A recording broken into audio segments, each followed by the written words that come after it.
Hello friends, welcome to our channel. Students, today we shall solve Student Assessment Set 3 December 2021 Class 10 Subject English Time 60 minutes Marks 20 Instructions. All questions are compulsory. Second, question numbers 1 to 9 carry 1 mark each. Question number 10 to 12 carry 2 marks each. Question number 13 carries 5 marks.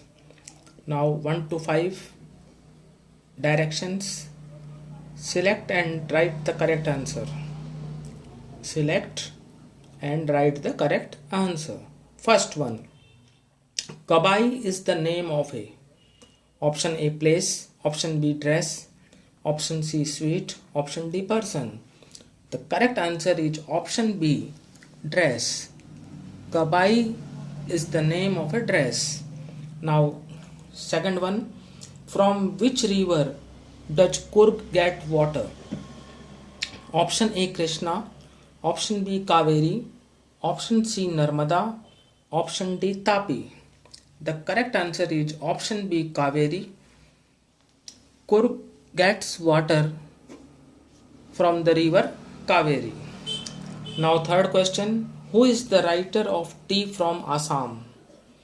Option A Lokesh Abrol, option B Lucio Rodriguez, option C Arup Kumar Datta, option D K.A. Abbas. तो students tea from Assam के लेखक हैं Arup Kumar Dutta. Option C is correct. Now question 4, why did Bholi's parents accept Bishambar's marriage proposal? भोली के parents ने बिशंबर के marriage proposal को यानी विवाह के प्रस्ताव को स्वीकार क्यों किया? Option A he had a big shop, option B he had a house, option C he had a good bank balance, option D all the above. Students the correct answer is option D all the above.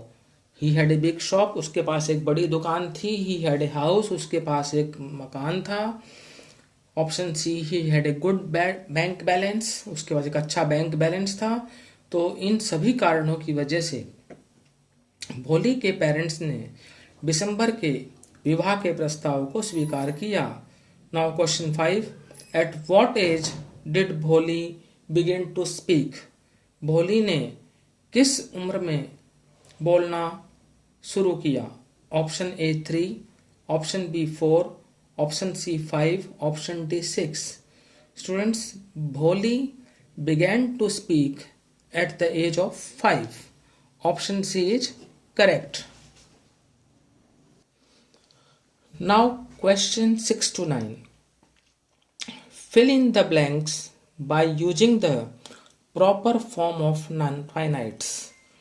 हमें blanks को proper form of non finite से fill करना है. 6th, he promised dash me bonus, bracket में है give. तो correct जो non finite होगा स्टूडेंट्स वो यहाँ पर लगेगा 2 प्लस इन्फिनेटिव. यहाँ पर हम प्रॉमिस्ड के बाद 2 प्लस इन्फिनेटिव का प्रयोग करते हैं.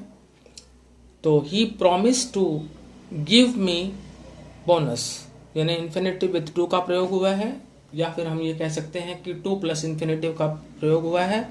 और after promise we always use 2 plus infinitive. Now 7th one, dash is a creative activity. यह एक रचनात्मक क्रिया है या गतिविधि है. तो वो है drawing. Drawing is a creative activity. तो यहाँ पर ड्राइंग आपका जीरंड है और ये वर्ब के सब्जेक्ट के रूप में यूज हुआ है और जीरंड को हम वर्बल नाउन भी कहते हैं. तो 7th में आएगा ड्राइंग. 8th वन, ही लेट देम डैश, ब्रैकेट में है गो. तो स्टूडेंट्स ही लेट देम गो आंसर रहेगा, क्योंकि लेट का प्रयोग चाहे हम एक्टिव वॉइस में करते हैं चाहे पैसिव वॉइस में करते हैं, we always use bare infinitive और infinitive without to after let. ये आपको याद रखना है कि लेट के बाद हमेशा बेयर इन्फिनेटिव का प्रयोग होता है, चाहे वो एक्टिव वॉइस में हो या पैसिव वॉइस में। यानी लेट से पहले वाज भी आ जाए, वाज या वर आ जाए, तो भी जो है हम बेयर इन्फिनेटिव का प्रयोग ही करेंगे। यानी वो पैसिव वॉइस में होता है तब भी हम बेयर इन्फिनेटिव का यूज करेंगे। यहाँ पर लेट का यूज एक्टिव में है, एक्टिव सेंस में, तब भी हमने बेयर इन्फिनेटिव का यूज ही किया है। बेयर इन्फिनेटिव को हम कहते हैं इन्फिनेटिव विदाउट टू, यानी टू नहीं लगता।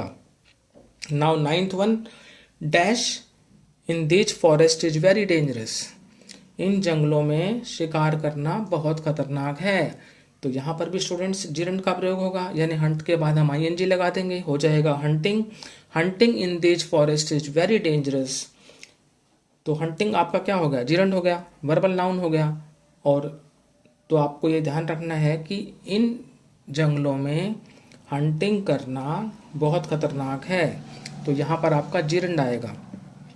तो स्टूडेंट्स आज हमने क्लास 10 आपका सेट 3, क्लास 10 का जो सेट 3 का जो एग्ज़ाम हुआ था आज, उसका हमने जो है इंग्लिश का जो पेपर जो है सॉल्व किया है, उसके क्वेश्चंस 1 to 9 सॉल्व किए हैं। यदि आपको हमारा वीडियो अच्छा लगा तो इसे लाइक करें, शेयर करें, चैनल को सब्सक्राइब करें। Thank you.